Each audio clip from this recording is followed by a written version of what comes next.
Fanda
It's a silent crisis at the heart of Britain's National Health Service.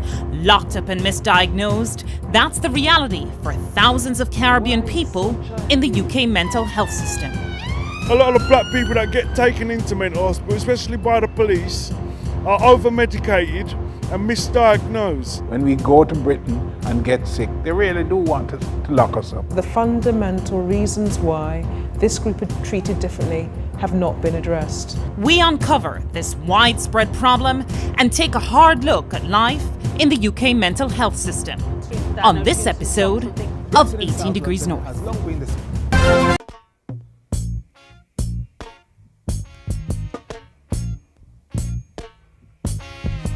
Until the color of a man's skin is of no more significance than Brixton, the heartbeat of Black Britain and one of the most celebrated parts of the UK.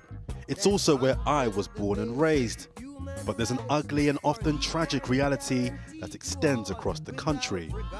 And that's if you're a black man, you're around 10 times more likely than a white man to have experienced a psychotic disorder in the last year. I think for me, exercise and physical activity was a big part of my recovery. Eshe Ekbonu has bipolar disorder. He's 27 and 3 years ago, his mental health reached crisis point. There were certain things that I was doing that were erratic in terms of my behavior and very impulsive. So every emotion I'm feeling is heightened. So when I'm happy, I'm euphoric. When I'm angry or I feel that I've been aggrieved, then there's this type of energy that's bubbling up that needs to manifest somehow. And so that would lead to certain confrontations, whether they're at work or in the home situation, and tensions began to brew. Eshe's mental state caused a breakdown in relations with his family. He says they had no choice but to call the authorities. He ended up being sectioned twice under the Mental Health Act. The second time he left hospital, but without permission.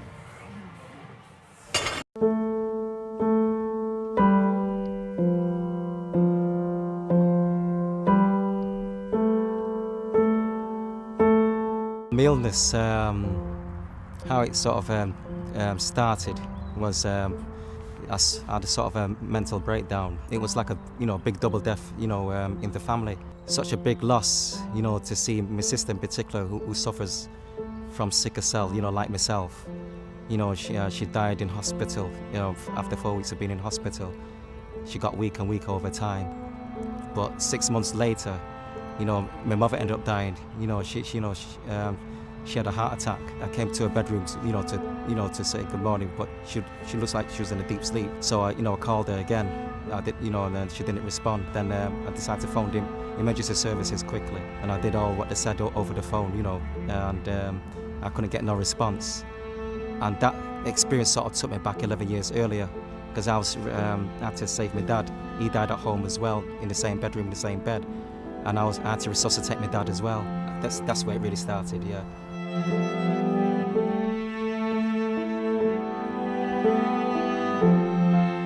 I think it's fair to say after the disturbances in '81, or before the disturbance in '81, there's a group of workers in this area. People like Les Chambers, Charlie Moore, Louise Edwards and myself. One of the biggest things impacted on me was when I saw a particular individual and he wanted to come back with me. He's Hartley, and he was holding on to me. When I was leaving, he wanted to leave. And the nurses there wanted to actually give him an injection. I was so mad, I thought they were going to give me an injection. And one of the things I realised was that there was a lot of black people, particularly young black men, that were being institutionalised. One of the things I also found is that I discovered was that there's lots of white people also, because mental illness is another form of stress, we call it stress. And everybody gets stressed, but I found that a lot of black people were getting medication and a lot of white people were getting counselling and different kinds of support, and it wasn't equal. We looked at ways and means to do something about it. But we did something about lots of things, but particularly this thing to do, and we set up the African Camp Mental Health Project. My name is Devon Marston, and I'm an actor and a musician, and I'm a service user, and I'm suffering from paranoid schizophrenia. Hello, my name is Roger Brooks. I'm 43 and I've had mental health problems since I was 24.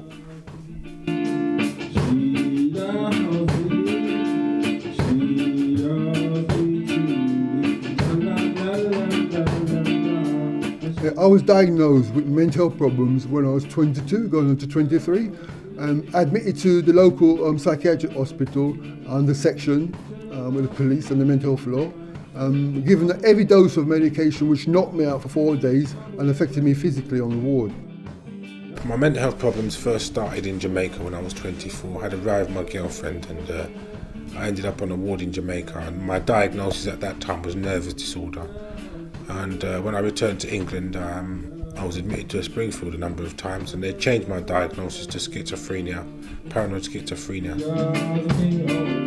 And I started hearing voices and acting strangely, and just like painting my fingernails with nail varnish, things I'd never done before, and directing traffic and preaching in the streets and stuff like that. Just I started going wrong, and I was hearing voices telling me to do all sorts of things I'd never ever done before. My friends and family stigmatise me. Some of them think I'm going to be dangerous for some reason because I've got a mental health problem. It's a lack of understanding. What I think we need is educating the communities about mental health issues. That's what we need, education, really.